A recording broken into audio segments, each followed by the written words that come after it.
સાબરકાંઠા જિલ્લાના પ્રાંતિજ ખાતે રહેતા સામાજિક મહિલા કાર્યકર દ્વારા ટાઉન હોલની અવદશા જોઈને પાલિકા ખાતે દોડી જઈ ચીફ ઓફિસરને સ્થળ ઉપર લઈ જઈ ટાઉન હોલની દયનીય સ્થિતિથી વાકેફ કર્યા।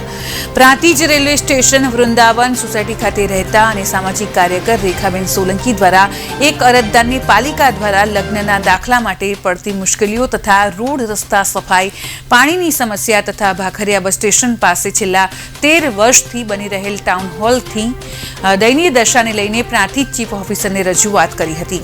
તેવામાં તેઓની સાથે ટાઉન હોલ જોવા લઈ ગયા હતા, જ્યાં ટાઉન હોલમાં રૂમે રૂમ ઝૂલાઓ જોવા મળ્યા હતા અને ટાઉન હોલ જાણે મંજૂરીને ભાડે આપ્યો હોય તેવું સ્પષ્ટપણે જણાવ્યું હતું। ટાઉન હોલની અંદરના ભાગે જ્યાં જુઓ ત્યાં દેશી દારૂની પોટલીઓ તથા બોટલો જોવા મળી। ટાઉન હોલમાં લાગેલ એસી, ઇલેક્ટ્રોનિક મોટરો સહિતની વોરંટી ગેરંટી પણ પૂર્ણ થઈ ગઈ હતી। તો સાથે જ બેઠક સીટોની અડધી ગાદીઓ ચોરાઈ ગઈ હોય તેવું જણાઈ આવે છે। તો નીચે પાથરેલ લાલ જાજમ ઉપર 1 ફૂટથી વધારે ધૂળના થર પણ જામ્યા હતા। ટાઉન હોલ પૂરેપૂરો તૈયાર ન થતા નગરજનોને લાભ ન મળ્યો, પણ અસામાજિક તત્વો માટે તો હાલ આ ટાઉન હોલ આશીર્વાદરૂપ હોય તેમ તેઓનો અડ્ડો બની ગયો હોય તેમ સ્પષ્ટપણે જણાઈ આવે છે। ત્યારે હવે પાલિકાની આંખો ખુલશે કે પછી હજુ હોતા હે ચલતા હે જેવી સ્થિતિ જોવા મળશે, એ તો હવે જોવું જ રહ્યું। एक ए प्रश्न હતો।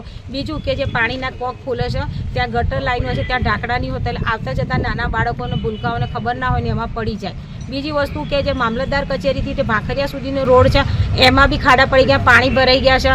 બાલ મંદિરની સામે જ રોડ છે। એ આ બધા ઘણા ગામના પ્રશ્નો હતા। એમ એક પ્રશ્ન ટાઉન હોલનો બી હતો કે ટાઉન હોલની અંદર નગરપાલિકાના આ ખાડા કાન કરવા કે નગરપાલિકાને ખબર નથી, એવી જ રીતે અહીંયા ઘણા લોકો માણસો આમાં રહેતા હતા, બહેનો રહે છે, ભાઈઓ રહે છે, અને આની અંદર રસોઈ કામ થાય છે। આમાં તો પ્રોપરી કે ભાડે આપેલું હોય, ભાડા કરાર કર્યો હશે એવું કરીને રહેવા માટે આપેલા, પણ હકીકતમાં એવું કશું છે જ નહીં। હું પોતે બેનને લઈને આવી, બેનને નથી ખબર તો હું ચીફ ઓફિસર બેનને રૂબરૂ લઈને આવી અને ટાઉન હોલની હાલત બતાવી। કરોડોના ખર્ચે છેલ્લા 10-12 વર્ષથી આ ટાઉન હોલ બને છે। અત્યારે તમે એની હાલત જો, એમાં ગંદકી અનિત્ય બનાવ પણ બને, કેમ કે જે લોકો રહે છે એ બેનને બી નથી ખબર, નગરપાલિકાને નથી ખબર કે આ માણસો ક્યાંના છે અને કોણ રહે છે અહીંયા ગાડી, બરાબર।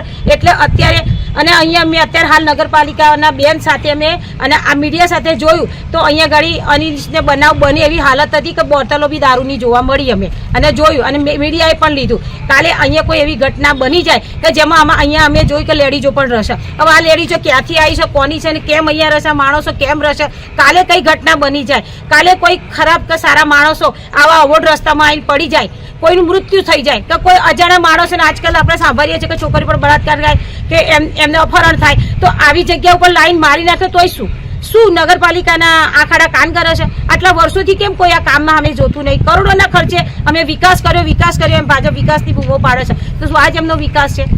એટલે આ વિકાસ હું રૂબરૂ જોવા માટે બેનને લઈને આવેલી છું, અને હજુ સુધી ખબર નથી કે કોના માણસો અહીંયા રસોઈ કરે છે અને આ રૂમોમાં કોણ રહે છે।